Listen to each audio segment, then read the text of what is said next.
महामारी corona virus को लेकर बहुत बड़ा संकट आ चुका है। अपने जान को सुरक्षा स्वयं करे और अपने परिवार को भी सुरक्षा स्वयं करे।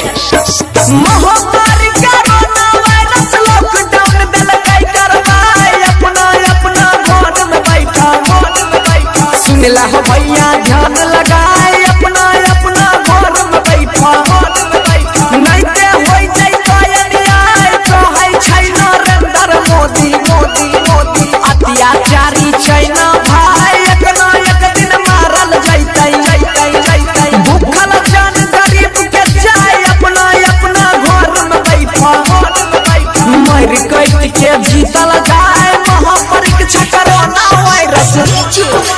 माँ भगवती रिकॉर्डिंग स्टूडियो खगड़िया। अभी आप सुन रहे हैं बंसीधर चौधरी को।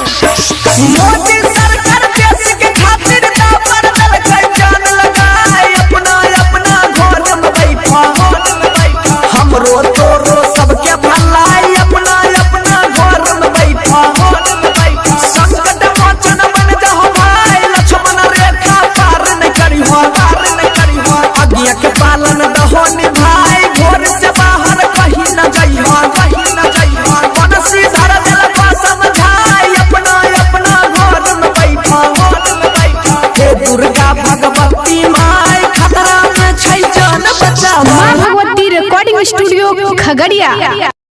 Mix by Bittu Yadav.